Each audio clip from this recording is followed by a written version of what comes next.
Hello बच्चों, आपका स्वागत है आपके अपने यूट्यूब चैनल नेक्स्ट रा में। तो बच्चों आप लोग कैसे हो? बढ़िया, एकदम पढ़ाई मस्त चल रही है। तो देखो बच्चों, अभी जैसे कि क्लास 10th का हमारा सीरीज चल रहा है, तो उसी क्रम में हमने पिछले वीडियो में स्टैटिक्स का पूरा पार्ट कवर कर दिया है। तो अगर आप लोगों ने स्टैटिक्स वाला पार्ट नहीं देखा है सांख्यिकी का, तो उसे आप लोग जाकर देख सकते हैं। तो आज इस वीडियो में हम बात करने वाले हैं सर्कल का। देखो बच्चों, सर्कल बहुत ही इम्पॉर्टेंट चैप्टर है। इंपॉर्टेंट चैप्टर इस वजह से है, जैसे सर्कल में आ जाता है आगे चल के कौन सा चैप्टर पढ़ना है हमें? पढ़ना है वृत्तों से संबंधित क्षेत्रफल। तो वृत्तों से संबंधित क्षेत्रफल पढ़ने के लिए हमें सबसे पहले वृत्तों की कुछ प्रॉपर्टी वगैरह आनी चाहिए। अगर इसकी वृत्त हमें अच्छा सा वृत्त के बारे में अगर हमें अच्छे से क्लियर रहेगा, तो हम क्या है वृत्तों से संबंधित क्षेत्रफल भी क्या अच्छे से पढ़ लेंगे, मतलब वो भी हमें अच्छे से कॉन्सेप्ट समझ में आ जाएगा। तो सबसे पहले हम क्या पढ़ेंगे? वृत्त के बारे में। तो वृत्त के कुछ प्रमेय है, कुछ थ्योरम है, इंपॉर्टेंट थ्योरम, उसके उसके बारे में पढ़ेंगे। टेंजेंट वगैरह है, टेंजेंट पढ़ेंगे। तो आज देखते हैं क्रम से एक स्टेप बाय स्टेप किन किन चीज़ों को पढ़ने वाले हैं। देखो, चलो सबसे पहले देखो, जैसा कि हमारा वृत्त चैप्टर है, तो वृत्त के बारे में ही जान लेते हैं भाई, वृत्त होता क्या है। ठीक, तो सबसे पहले हम क्या पढ़ने वाले हैं? सबसे पहले हम पढ़ेंगे वृत्त को। वृत्त मतलब सर्कल, CIRCLE। ठीक बच्चों, सर्कल। देखो बताओ बच्चों, वृत्त क्या होता है? वृत्त क्या होता है? देखो, ज़्यादा कॉम्प्लेक्स में नहीं समझना है चीज़ों को, एकदम बढ़िया आसानी से समझना है। क्योंकि आप हमारे यूट्यूब चैनल में आए हैं, तो हम आपको ज़्यादा नहीं कि बहुत उस तरह जैसे समझा दें कि आपको समझ में ही ना है ना। तो एकदम बढ़िया आसान शब्दों में चीज़ों को समझते हुए चलने वाले हैं। तो देखो वृत्त, जैसे हम पूछ रहे हैं आपसे वृत्त क्या होता है, तो आप लोगों के मन में ख्याल आ रहा होगा कि सर वृत्त तो वही होता है जो मतलब जैसे गोल गोल कोई चीज़ बना है तो वही वृत्त होता है ना। हाँ तो बच्चों आप लोग सही कह रहे हैं, वही होता है वृत्त। देखो वृत्त एग्जैक्टली क्या होता है। देखो यहाँ पे मान लो कोई एक गोला है, इसकी एक डिफिनेशन होती है, इसकी एक कंडीशन होती है। देखो गोला तो मान लो वृत्त है, कोई भी गोला वृत्त नहीं हो सकता है।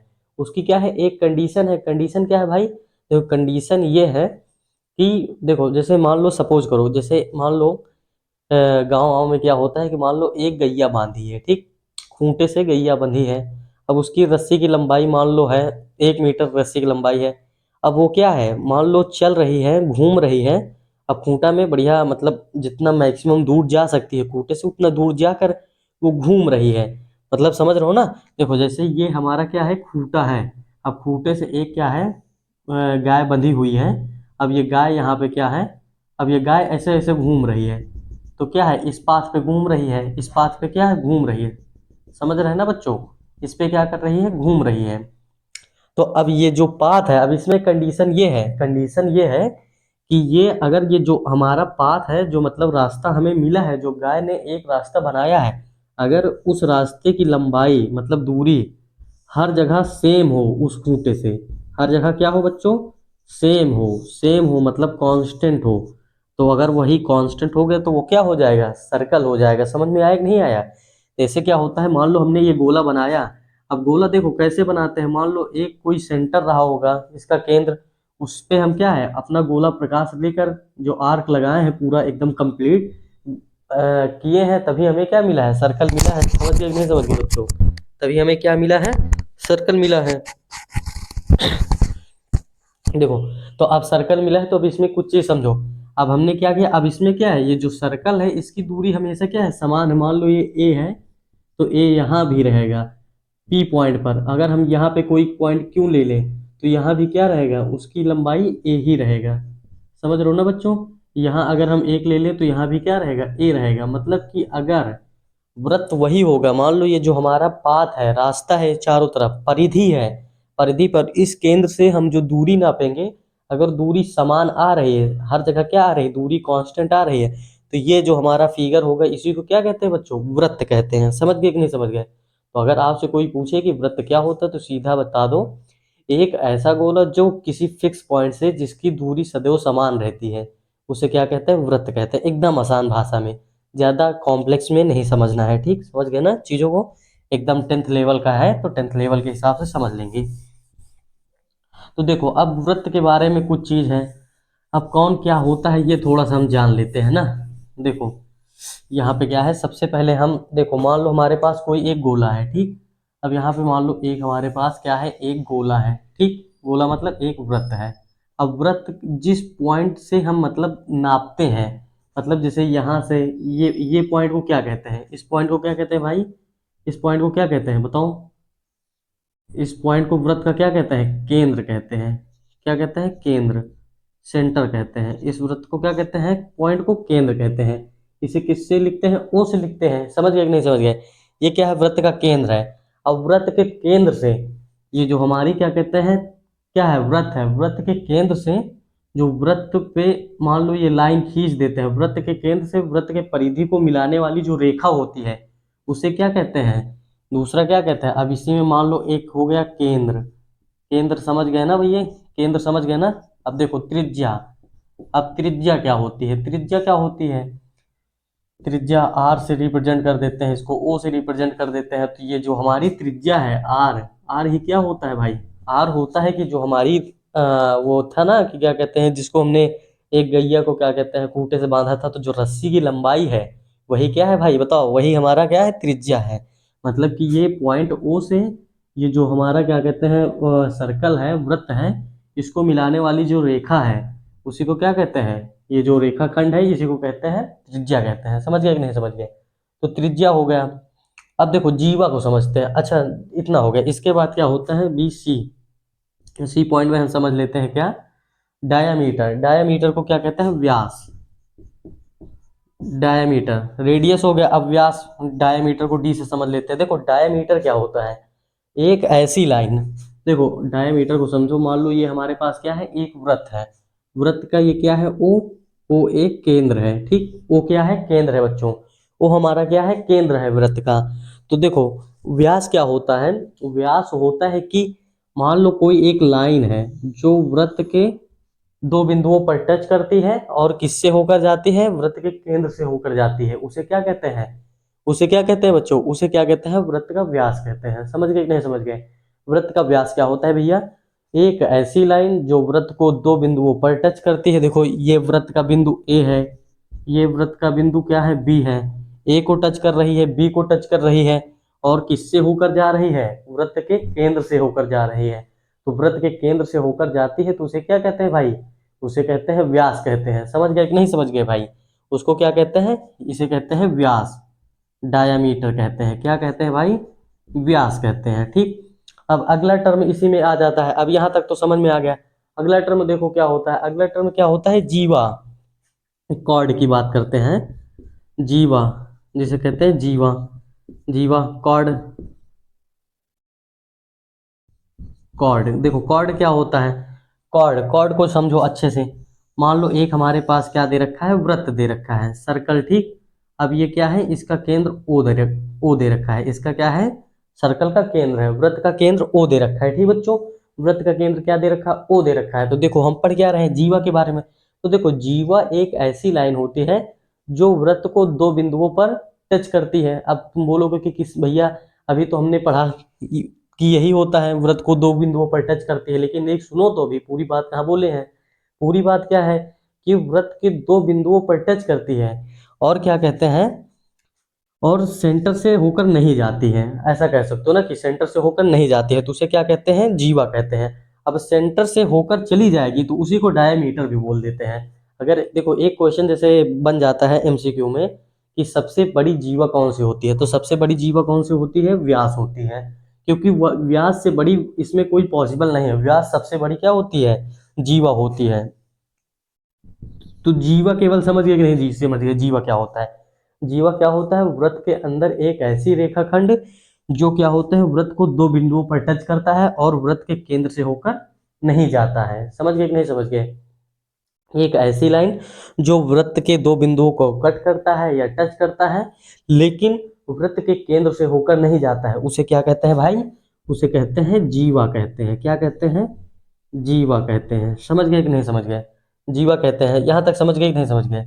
तो इसमें अब इतनी चीज जैसे समझाया, वृत्त का केंद्र क्या होता है, वो त्रिज्या जो होता है वृत्त के केंद्र से, वृत्त के क्या कहते हैं, ये वृत्त की जो परिधि है, परिधि भी जान लेते हैं क्या होता है, वृत्त की परिधि, परिधि, सरकमफेरेंस, सरकमफेरेंस क्या होता है बच्चों, तो ये जो गोल गोल है, जो जैसे अगर मम्मी को देखो ना, मम्मी को दीदी को चूड़ी पहनती है, तो चूड़ी पहनती है तो क्या होता है, जैसे ये गोल गोल जो चूड़ी की शेप का है, इसी को क्या कहते हैं भाई, परिधि कहते हैं। इसी को क्या कहते हैं, परिधि कहते हैं, सरकमफेरेंस। समझ गए कि नहीं समझ गए? तो इसी को क्या कहते हैं, परिधि कहते हैं। और ये क्या हो गया, जो एक ऐसी लाइन क्या कहते हैं जो व्रत को दो बिंदुओं पर टच करके जाती है और केंद्र से होकर गुजरती है, तो उसे व्यास कह देते हैं। एक ऐसी लाइन जो व्रत को दो बिंदुओं पर टच करती है लेकिन व्रत के केंद्र से होकर नहीं जाती है, उसे जीवा कह देते हैं। कोई कंफ्यूजन तो नहीं हुआ ना यहाँ तक? देखो यहाँ तक बहुत ईजी था। अब इसके एक अभी हम और पढ़ने वाले हैं। देखो छेदक लाइन क्या होती है, स्पर्शी क्या होती है, तो छोटी छोटी डिफिनेशन है, उसको समझ लेते हैं, फिर आगे थ्योरम वगैरह पे चलते हैं, प्रमेय पे। तो इतना नोट कर लीजिए बच्चों, इतना नोट कर लीजिए तो आगे बढ़ते हैं। नोट करिए इतना, नोट करिए इतना, इतना नोट करिए तो इसके आगे बढ़ते हैं।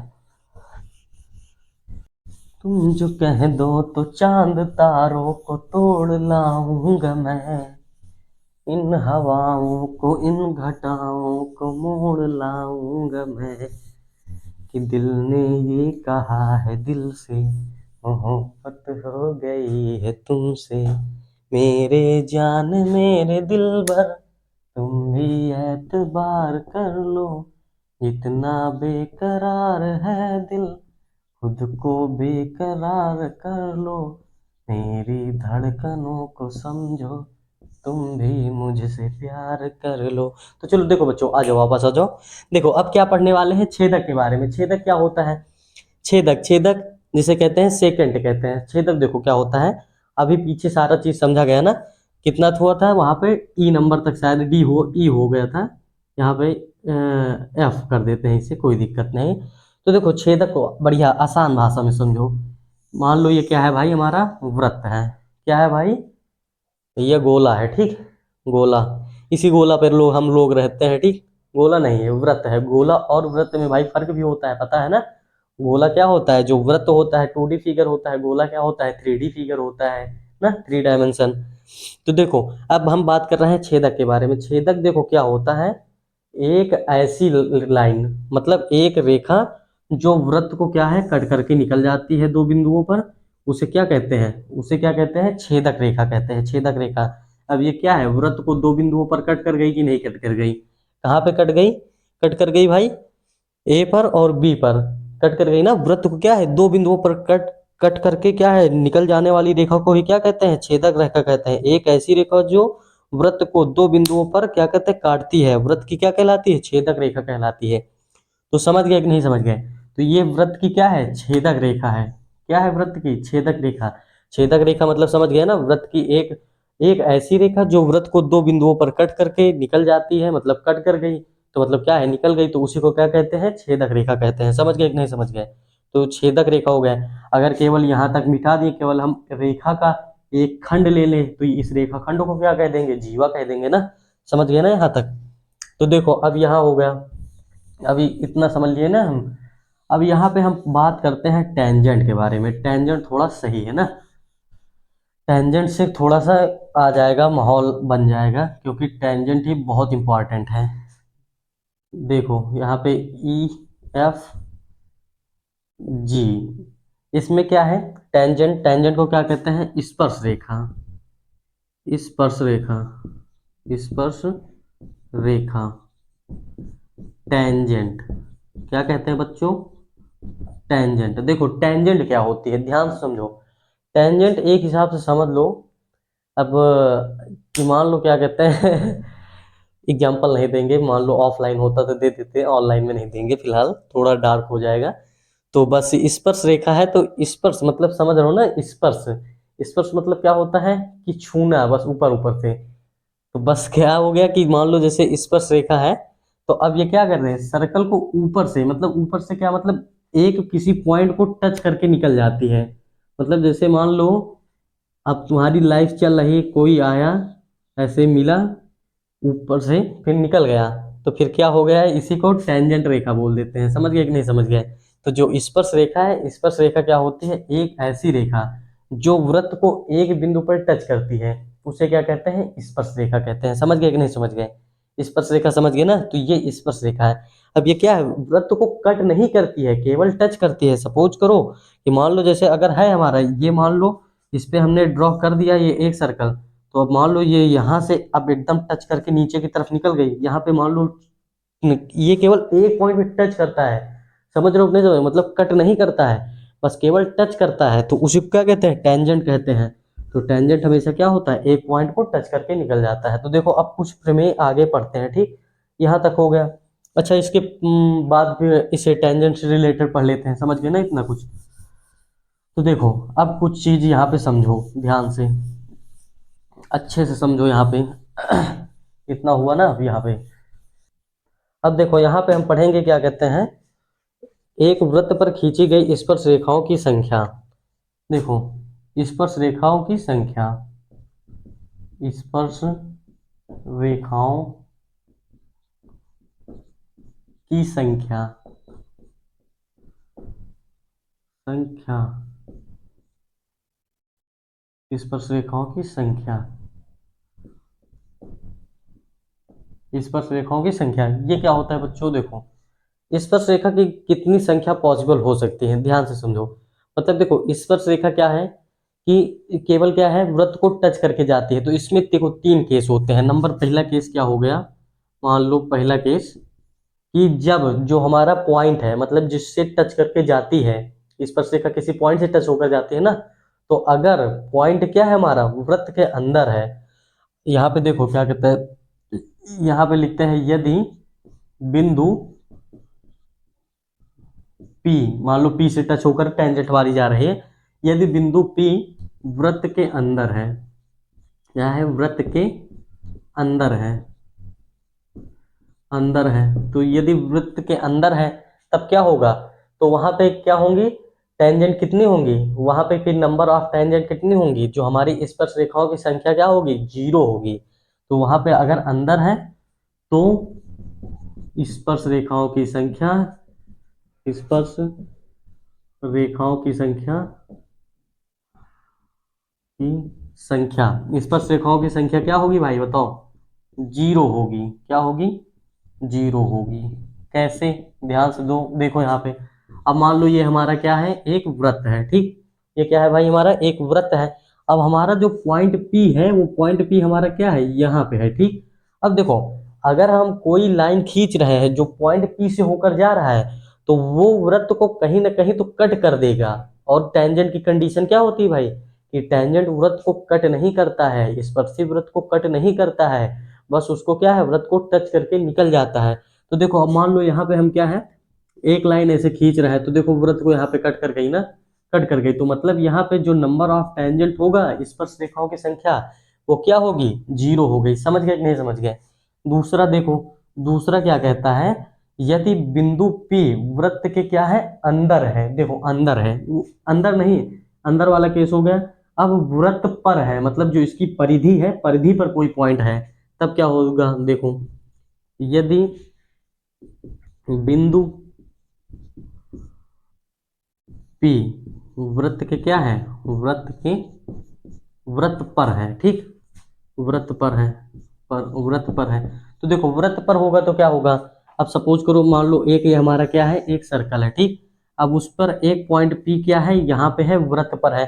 तो वृत्त पर है तो यहाँ पे क्या है, अब एक लाइन हम ऐसे खींचेंगे जो इस पॉइंट को टच करके निकल गई, समझ गए ना, इस पॉइंट को टच करके निकल गई। तो कितनी रेखा हुई, केवल एक ही तो रेखा हुई ना भैया, केवल एक रेखा हुई। तो एक रेखा है, तो अगर यदि बिंदु P वृत्त पर है तो स्पर्श रेखाओं की संख्या क्या होगी, केवल 1 होगी। तो स्पर्श रेखा की संख्या, तो स्पर्श रेखा की संख्या, संख्या 1 होगी। समझ गए कि नहीं समझ गए। तो स्पर्श रेखाओं की संख्या क्या होगी, 1 होगी। इतना समझ गए ना। अब स्पर्श रेखाओं की संख्या 1 होगी। अब देखो तीसरा केस क्या है, अब पॉइंट देखो एक अंदर हो सकता है, ये दूसरा क्या होता है, वृत्त पर हो सकता है, तीसरा क्या हो सकता है कि वृत्त के बाहर हो। यदि बिंदु P वृत्त के बाहर है तब क्या होगा, देखो यदि बिंदु P क्या है, वृत्त के बाहर है, वृत्त के बाहर है, यदि वृत्त के बाहर है तो स्पर्श रेखा की संख्या, स्पर्श रेखा की संख्या, स्पर्श रेखा की संख्या क्या होगी भाई? देखो यहाँ पे ध्यान से देखो, मान लो ये हमारा क्या है, एक वृत्त है, ठीक। ये हमारा क्या है, एक वृत्त है। अब हमारा एक पॉइंट पी क्या है, यहाँ पे है। तो देखो इससे कितने टेंजेंट खींची जा सकती है? इससे देखो, एक तो हम इससे खींचेंगे तो मान लो ये जा रही है, वृत्त को यहाँ पे टच करके निकल गई, ठीक। अब वृत्त को मान लो यहाँ पे टच करके निकल गई। अब दूसरा, अब देखो एक वृत्त को यहाँ पे टच की, दूसरा क्या है, ऊपर भी तो टच करके जा सकती है। एक ऐसे जा सकती है, मतलब कि ए बी, मतलब क्या क्या है, ये वृत्त को दो पॉइंट पे टच करेगी। तो मतलब अगर कोई बिंदु क्या है, वृत्त के बाहर है, तो उससे कितनी स्पर्श खींची जा सकती है एक वृत्त पर? तो उससे एक वृत्त पे दो स्पर्श खींची जा सकती है। तो यहाँ पे क्या होगा, यदि बिंदु P वृत्त के बाहर है तो स्पर्श रेखा की संख्या क्या होगी, दो होगी। क्या होगी बच्चों, दो होगी। समझ गए कि नहीं समझ गए? इतना समझ गए कि नहीं समझ गए? तो स्पर्श रेखाओं की संख्या क्या होगी भाई, स्पर्श रेखाओं की संख्या दो होगी। इतना समझ गए ना? तो इतना नोट कर लीजिए यहाँ तक, इतना नोट कर लीजिए यहाँ तक, बहुत इंपॉर्टेंट है। तो इतना नोट करिए। तो इतना समझ गए कि नहीं समझ गए? तो इतना लिख लीजिए पहले। तो इतना हो गया कि नहीं हो गया, नोट हो गया ना बच्चों? तो देखो यहाँ तक हम लोगों ने क्या क्या चीजें समझी। सुनो, पहले वृत्त के बारे में जाना, वृत्त क्या होता है, फिर त्रिज्या जाना, त्रिज्या क्या होता है, परिधि जाना, व्यास, टेंजेंट, छेदक, कई सारी चीजों के बारे में जाना हम लोगों ने। मतलब क्या हो गया, ये वृत्त के अभी तक क्या चल रहा था, वृत्त का परिचय चल रहा था। मतलब वृत्त के बारे में हम एकदम कंप्लीट जानकारी जान चुके हैं कि वृत्त होता क्या है, वृत्त में और जो चीजें होती हैं उन्हीं का नाम क्या है, उनका यूज क्या है, कितनी उनकी संख्याएं होती हैं। तो ये सब चीज हम समझ चुके हैं तो वृत्त के बारे में। तो देखो अब ये वीडियो को हम यहीं तक रखेंगे, क्योंकि ये वृत्त का इंट्रोडक्शन था। अगली वीडियो में क्या है, वृत्त से रिलेटेड, वृत्त से संबंधित बहुत ही इंपॉर्टेंट, जो बहुत ज्यादा पूछे जाते हैं, वो प्रमेय को करने वाले हैं। समझ रहे हैं बच्चों? वो थ्योरम को करने वाले, वो थ्योरम इतना इंपॉर्टेंट है कि अगर वो थ्योरम आप लोगों को नहीं आ रहा है तो आप वृत्तों से संबंधित क्षेत्रफल के क्वेश्चन, एक भी क्वेश्चन नहीं कर पाएंगे। इतना जान लीजिए। इसके बाद जो अभी वीडियो आने वाली है, अगली वीडियो, वो क्या होगी, इसी की देखो हम क्या कर रहे हैं, 20-20, 25-25 मिनट की वीडियो बना के, छोटे छोटे वीडियो, और सारे टॉपिक को कवर करके एक प्लेलिस्ट बना देंगे। तो आप लोग क्या है, क्रम से बढ़िया वीडियो को देख सकते हैं, तो आपको पूरा एकदम चीजें क्लियरिटी समझ में आ जाएगी। समझ गए कि नहीं समझ गए? तो इतना नोट कर लीजिए। आज हमारा कहाँ तक हुआ, आज हम वृत्तों से संबंधित क्षेत्रफल तक कर चुके हैं।